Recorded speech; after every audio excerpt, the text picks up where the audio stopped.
Hello dear student, कैसे हैं आप। उम्मीद करते हैं कि आप सब अच्छे होंगे। आज इस वीडियो से हम क्लास 12th की केमिस्ट्री स्टार्ट कर रहे हैं और इसमें हम देखेंगे चैप्टर नंबर 1। बहुत ही जल्दी इसको ख़त्म करेंगे चैप्टर को, इसलिए हमने नोट्स पहले से तैयार कर रखे हैं। तो नोट्स पहले से बना के एकदम कंप्लीट है, सिर्फ आपको हम समझाएंगे अच्छे तरीके से और समझने की आप कोशिश करेंगे। तो देखेंगे, सबसे पहले हम विलयन के बारे में बात करेंगे। फर्स्ट चैप्टर है हमारा विलयन। तो विलयन यानी कि सॉल्यूशन। विलयन एक प्रकार का समांगी मिश्रण है जो दो या दो से अधिक पदार्थों के समांगी मिश्रण को ही क्या कहते हैं, विलयन। जो हमारा विलयन होता है वो कैसा होता है, एक समांगी मिश्रण होता है। वो दो या दो से अधिक पदार्थों के मिश्रण से मिलकर के बनता है। विलयन में देखे जाए तो विलयन में कितने घटक होते हैं, विलयन के होते हैं 2 घटक। एक होता है हमारा विलायक और एक होता है विलेय। विलायक को बोलते हैं सॉल्वेंट और विलेय को बोलते हैं सॉल्यूट। तो इसको देखा जाए तो जो विलयन में जो जिसकी कम मात्रा होती है उसको तो बोलते हैं हम विलेय, और जिसकी अधिक मात्रा होती है उसको बोलते हैं विलायक। इसकी परिभाषा भी नीचे लिखी हुई है, आप अच्छे से पढ़ सकते हैं। विलायक वह पदार्थ जो विलयन में अधिक मात्रा में उपस्थित रहता है उसको हम विलायक कहते हैं या विलायक कहा जाता है। और विलेय की बात करें, वह पदार्थ जो विलयन में कम मात्रा में उपस्थित रहता है उसे हम विलेय कहते हैं। एग्जाम्पल देखें, जैसे कि चीनी और जल का मिश्रण। तो चीनी और जल का मिश्रण देखा जाए तो इसमें जो जल है हमारा वो विलायक रहेगा और चीनी हमारी रहेगी विलेय, क्योंकि चीनी कम मात्रा में होती है और जल अधिक मात्रा में रहता है। तो जो कम मात्रा में रहेगा उसको विलेय बोलेंगे, जो अधिक मात्रा में रहेगा उसको हम विलायक बोलेंगे। आगे देखें तो विलयन के प्रकार, टाइप्स ऑफ सॉल्यूशन। तो इसमें विलयन के जो प्रकार होते हैं हमारे, वो भौतिक अवस्था के आधार पर 9 प्रकार होते हैं। जैसे कि भाई देखो, अवस्था देखी जाए तो विलय की मतलब पदार्थ की कितनी अवस्थाएं होती हैं। पदार्थ की अवस्थाएं होती हैं 3, ठोस, द्रव, गैस। ठोस को हम ठोस में भी घोल सकते हैं, द्रव में भी घोल सकते हैं और गैस में भी घोल सकते हैं। इसके उदाहरण इसके सामने लिखे हुए हैं, आप अच्छे से देख सकते हैं। अगर ठोस को ठोस में ऐड करें तो 1 विलयन तो मिल जाएगा हमें। अगर ठोस को द्रव में घोलें तो 1 विलयन वो बन जाएगा, और अगर ठोस को गैस में घोलें तो वो भी हमारा 1 विलयन बन करके तैयार हो जाएगा। तो इस प्रकार से हम ठोस को हम तीनों अवस्थाओं में घोल सकते हैं, द्रव को भी 3 अवस्थाओं में घोल सकते हैं और गैस को भी हम 3 अवस्थाओं में घोल सकते हैं। इस प्रकार से कितने प्रकार के विलयन बन जाते हैं हमारे, 9 प्रकार के। इनके एग्जाम्पल सभी लिखे हुए हैं। ठोस को ठोस में घोलते हैं तो पीतल इसका एग्जाम्पल रहेगा, और अगर हम ठोस को द्रव में घोलें तो उसके लिए हो जाएगा नमक का विलयन, नमक और जल का विलयन। अगर ठोस को हम गैस में घोलें तो वहाँ से क्या बन जाएगा, धुआं। तो इस तरीके से आप सबके एग्जाम्पल यहाँ से देख सकते हैं। आगे चलते हैं। विलयन। विलयन देखो, विलयन भी यहाँ पर 2 प्रकार के होते हैं, संतृप्त विलयन और असंतृप्त विलयन। संतृप्त विलयन उसे कहेंगे जिस विलयन में विलेय की अधिकतम मात्रा घोल दी गई हो उसे हम कहेंगे संतृप्त विलयन। जैसे कि 1 लीटर जल है, उसमें हम चीनी की कितनी अवस्था घोल सकते, कितनी मात्रा घोल सकते हैं। तो जितनी मात्रा हम घोल देंगे, अधिक से अधिक जो मात्रा घोली जाए उसी को हम बोलते हैं संतृप्त विलयन। और जो अधिक से अधिक घोली गई जो विलेय की जो मात्रा है उससे थोड़ी सी कम घोलें तो उसको बोलते हैं हम असंतृप्त विलयन। देख सकते हैं, वह विलयन जिसमें विलेय की मात्रा संतृप्त विलयन के लिए आवश्यक मात्रा से कम होती है उसे हम असंतृप्त विलयन कहते हैं। आगे देखें। नेक्स्ट पॉइंट हमारा विलेयता। किसी विलयन में घोली गई विलेय पदार्थ की अधिकतम मात्रा को विलेयता कहते हैं।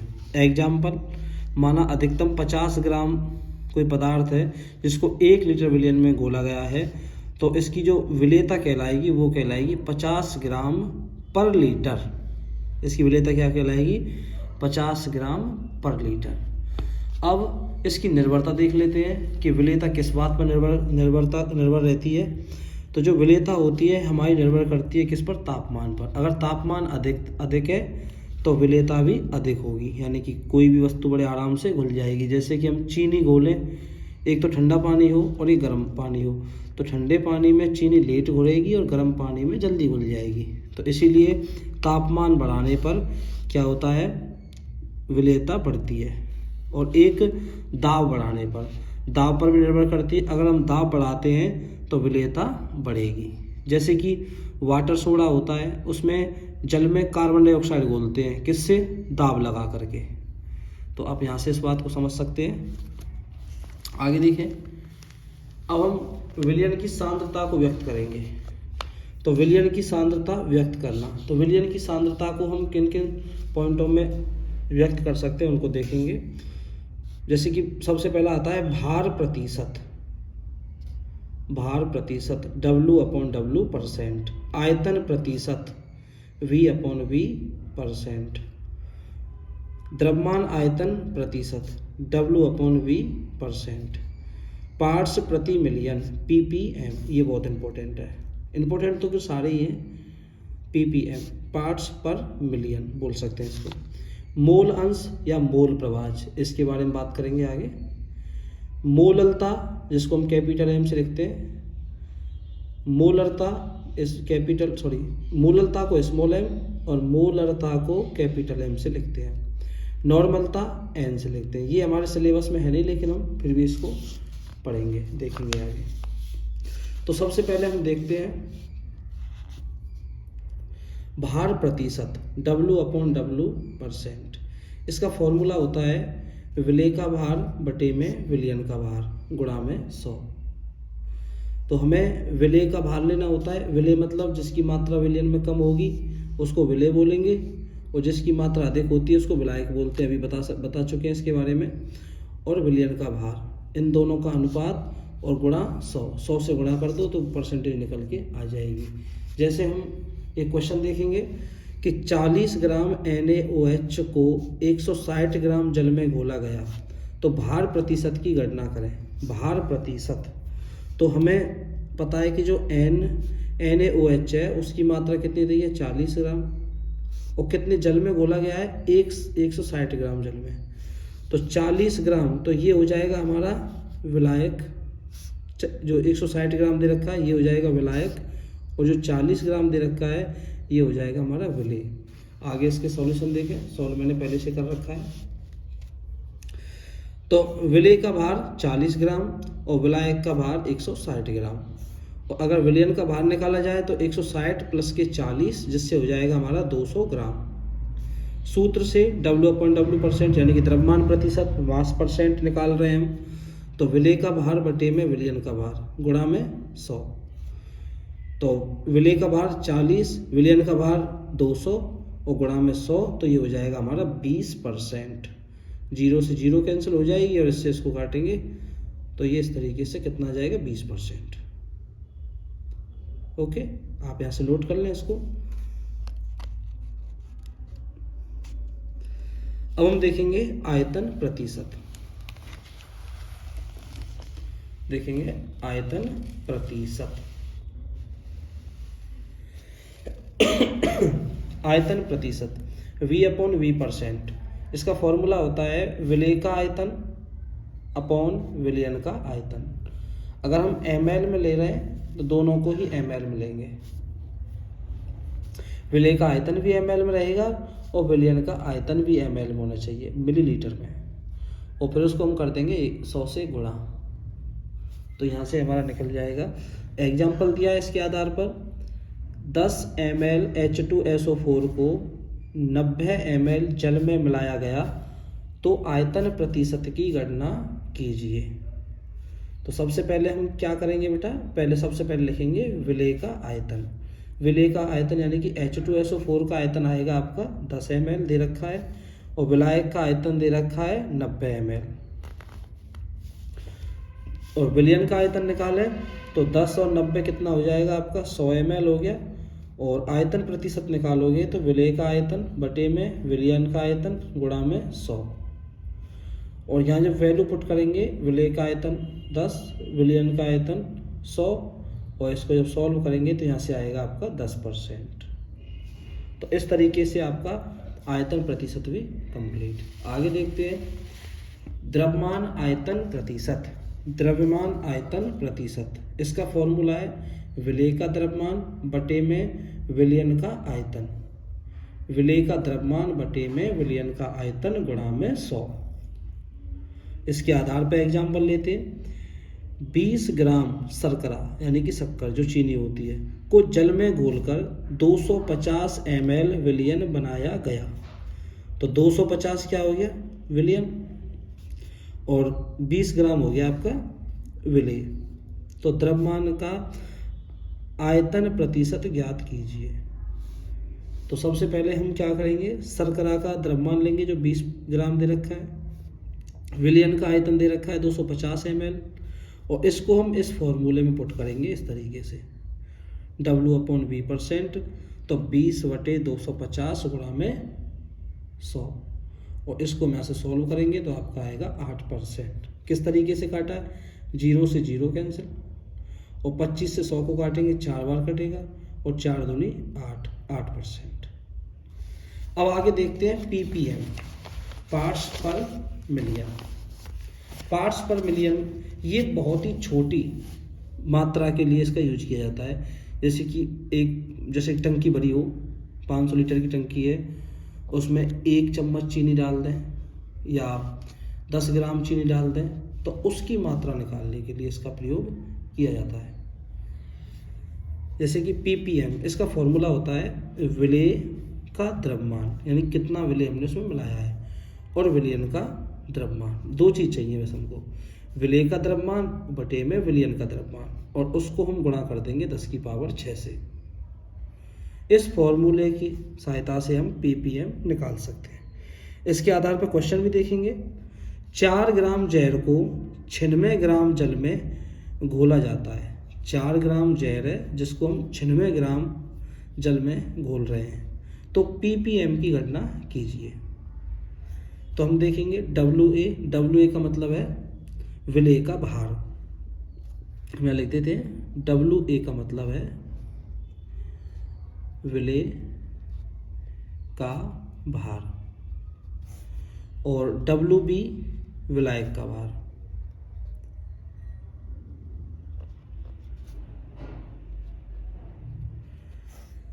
तो यहाँ से ppm निकालेंगे तो WA प्लस WB यानी कि विलेय प्लस विलायक, तो क्या बन जाएगा विलयन।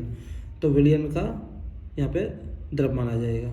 तो WA की जगह पे आपका 4 दिया है, और फिर इसको इस तरीके से WA प्लस में WB दोनों की वैल्यू दी है, और यहाँ से आ जाएगा आपका 4/100 गुणा में, अब 10⁶ दी है तो 1 के पीछे कितनी जीरो आएंगी, 6 जीरो। तो इस 2 जीरो से 2 जीरो कैंसिल, और इसका इससे मल्टीप्लाई करेंगे तो ये आपका आंसर निकल के आ जाएगा, 40,000 निकल के आएगा। 40,000 ppm, 40,000 पार्ट्स पर मिलियन। तो आप इस तरीके से ppm निकाल सकते हैं। नेक्स्ट देखते हैं इसका। एक छोटा सा क्वेश्चन है इसमें कि विलयन की सांद्रता किसकी मात्रा बताती है। जो विलयन की सांद्रता हम पढ़ रहे हैं वो बताती है विलेय तथा विलायक दोनों की मात्रा। अब हम मोल प्रभाज की बात करेंगे। तो मोल प्रभाज को हम कैपिटल X से डिनोट करते हैं। ये कैपिटल X हम इसको लिख सकते हैं मोल प्रभाज। इसमें देखेंगे जो हम विलेय को लिखेंगे A से, और विलायक को लिखेंगे हम B से।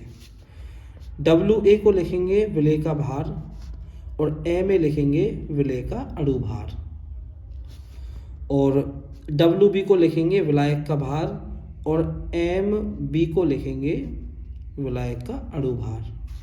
तो यहाँ से मोलों की संख्या अगर निकालें तो मोल मतलब जब A के मोल निकालेंगे तो उसको Na लिखेंगे, तो Na बराबर WA/MA, यानी कि किसी भी विलेय का अगर हमें मोलों की संख्या निकालनी है तो उसका द्रव्यमान बटे में उसके मोलों की संख्या। और इधर देखें अगर इसके मोल निकालने हैं तो वही काम यहाँ करना है, NB बराबर WB अपॉन में MB, यानी कि विलायक का भार बटे में विलायक का अणु भार। तो इन दोनों से मिलकर के हमारा जो मोल प्रभाज का फॉर्मूला बनता है, अगर A के मोल प्रभाज निकालने हमें इसके, तो हम क्या करेंगे, XA बराबर NA upon NA plus NB, ये फॉर्मूला बनता है। अगर B के मोल प्रभाज निकालते हैं तो NB upon NA plus NB। तो यहाँ तो इस तरीके से हम A के और B के मोल प्रभाज निकाल सकते हैं। अब एक संबंध होता है बेटा कि मोल प्रभाजों का जो योग होता है वो एक रहता है। A के मोल प्रभाज प्लस में B के मोल प्रभाज, दोनों का योग एक रहेगा। इससे क्या फ़ायदा रहेगा, अगर हमारे पास XA का मान है और अगर हमें XB का निकालना है तो हम इसको एक में से माइनस कर देंगे XA को। तो इससे हमें ये फ़ायदा मिलेगा जब आगे हम क्वेश्चन करेंगे इसमें। अब कुछ तत्वों के अणु भार देख लेते हैं। हाइड्रोजन का अणु भार होता है 1, कार्बन का होता है अणु भार 12, नाइट्रोजन का 14, ऑक्सीजन का 16, सोडियम का 23, एल्युमिनियम का 27 और सल्फर का 32, कॉपर का 63.5, फेरियम या आयरन बोल सकते हैं इसका 56, Ag यानी कि सिल्वर 108, पोटेशियम 39, आयोडीन या आयोडाइड बोल सकते हैं इसको, आयोडीन है आई से 127 और क्लोरीन का 35.5। आप इनको अच्छे से याद कर लें, इन्हीं के आधार पर ज़्यादातर क्वेश्चन बनते हैं। अब इसके आधार पर एग्जाम्पल भी दे रखे हैं कुछ, जैसे कि H2O का अणु भार। तो कैसे निकालोगे आप, हाइड्रोजन का अणु भार पता होना चाहिए। तो यहाँ पे 2 हाइड्रोजन है तो 2 गुणा 1 प्लस में ऑक्सीजन का होता है 16, तो ये हो जाएगा 18। NaOH का अणु भार 40, Na का 23, O का 16 और H का 1, तो ये हो जाएंगे 40। इसी प्रकार H2SO4 का अणु भार 98। किस तरीके से देखो, दो H है यहाँ पे, तो इनका 2 गुणा 1 प्लस सल्फर का हो जाएगा 32, ऑक्सीजन का हो जाएगा 16 और ऑक्सीजन कितने दिए 4, तो 4 चौके 16 चौके 64। तो इस तरीके से ये आपका 98 हो जाएगा। अब एक क्वेश्चन देख लेते हैं मोल प्रभाज के आधार पर, जिससे आपको क्लियर हो जाएगा। तो देखेंगे 98 ग्राम H2SO4 को 180 ग्राम जल में घोला गया तो मोल प्रभाज की गणना करें। तो 80 ग्राम, ये क्या है H2SO4, यानी कि ये हमारा A हो गया। क्या है ये A, यानी कि विलेय, और जल हो गया विलायक, और हमें दोनों के मोल प्रभाज निकालने हैं। थोड़ी खांसी हो रही है, उसके लिए सॉरी। H2SO4 का भार, तो WA बराबर कितना है 98 ग्राम। तो इसका अणु भार कितना होता है 98, अभी देख चुके हैं हम। तो इसके हम मोलों की संख्या निकालें तो वो क्या निकल के आएगी, भार बटे अणु भार, यानी कि 98 बटे 98, तो ये हो जाएगा 1, यानी कि आपका Na का मान हो गया आपका 1। H2O जो हमारा जल है वो क्या है हमारा विलायक WB, विलायक का भार तो 180 ग्राम दे रखा है, और अणु भार कितना होता है H2O का, अभी निकाल चुके हैं, बताया था थोड़ी देर पहले को, ये रहा ऊपर, तो ये 18। और यहाँ से अगर मोलों की संख्या निकालें तो 180 बटे 18, तो कितने हो जाएंगे 10। तो NB हो गए हमारे, कितने हो गए 10। तो A के मोल प्रभाज निकालेंगे तो Na upon Na plus NB, यानी कि 1 बटे 1 प्लस 10, तो ये हो जाएगा 1 बटे 11, और 11 से जब हम 1 को डिवाइड करेंगे तो ये आएगा 0.09, यानी कि आपका देखो XA का मान मिल गया यहाँ से 0.09। और अब आप निकालोगे किसका मान, XB का मान निकालने के लिए वी नो दैट, हम जानते हैं कि XA प्लस XB बराबर 1, और अगर हमें XB निकालना है तो 1 में से XA को घटा देंगे। जब हम 1 में से 0.09 घटाएंगे तो हमें कितना मिल जाएगा 0.91। तो ये हमारे ए के मोल प्रभाज, ये हमारे बी के मोल प्रभाज।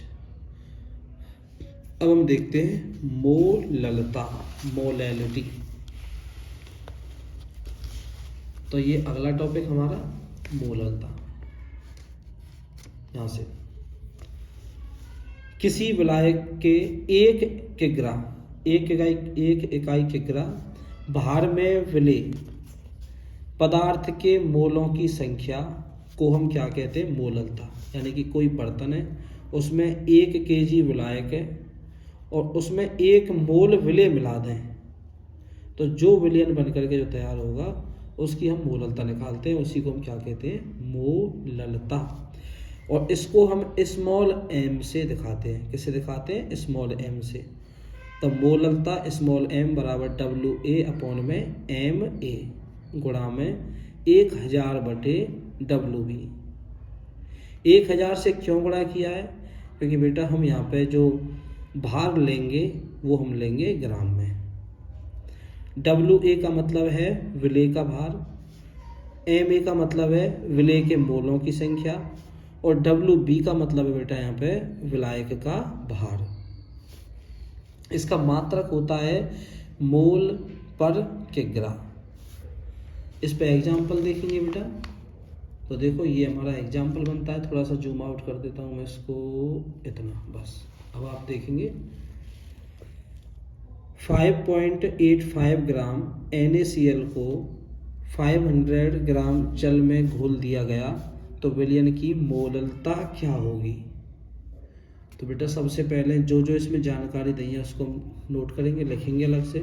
अब देखो जो NaCl का भार है वो WA कितना दे रखा है? 5.85 ग्राम। और अणु भार निकालेंगे तो वो कितना निकल के आएगा इसका? 58.5 यानी कि 58.5। ये हम आपको बता चुके हैं अभी, इससे पहले पेज पर दिखाया था मैंने आपको कि NaCl का अणु भार कितना होता है? 58.5। अब इधर हमें तो H2O का भार कितना है? WA बराबर दे रखा है 500 ग्राम। और इसके अणु भार की हमें कोई ज़रूरत है नहीं इसमें, इस फॉर्मूले में। क्यों? देखो यहाँ पे कहीं भी MB का जिक्र नहीं किया गया है। तो अब इस सारी जानकारियों को हम इस सूत्र में रखेंगे और निकालेंगे। तो M बराबर WA/MA इंटू 1000/WB। तो ये वैल्यू पुट करेंगे यहाँ से 5.85 गुणा में 1000 बटे में 58.5 गुणा 500। तो 500 से 1000 काटेंगे तो 2 बार कट जाएगा, और इससे इसको काटेंगे तो 10 बार कटेगा। तो ये आ जाएगा 2/10, और 10 से 2 को काटेंगे तो 0.2 मोल पर kg। तो आप अच्छे से इसको नोट करेंगे, समझेंगे, आगे देखेंगे। फिर आती है आपकी मोलरता, मोलैलिटी। किसी विलयन के 1 लीटर आयतन में उपस्थित विलेय के मोलों की संख्या को मोलरता कहते हैं। इसका फॉर्मूला M बराबर विलेय के मोलों की संख्या बटे में विलयन का आयतन। विलेय के मोलों की संख्या बटे में विलयन का आयतन, या दूसरे शब्दों में इसको लिख सकते हैं मोलरता बराबर WA/MA गुणा 1000 बटे में आयतन। आयतन अगर ml में दे रखा है तो ऊपर हम 1000 से गुणा करेंगे, और इसका मात्रक रहता है मोल पर लीटर। एग्जाम्पल,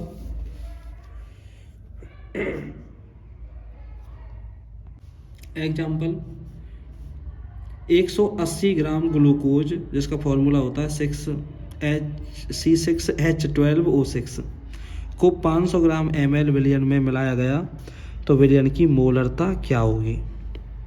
WA दे रखा है 180 ग्राम, MA निकल के आएगा आपका 18।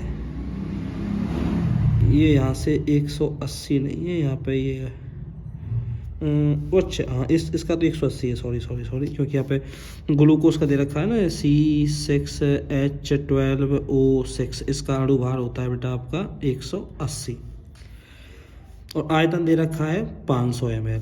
इस फॉर्मूले में रखेंगे तो यहाँ देखेंगे 180/180 गुणा 1000/500। तो यहाँ से निकल के आएगा 2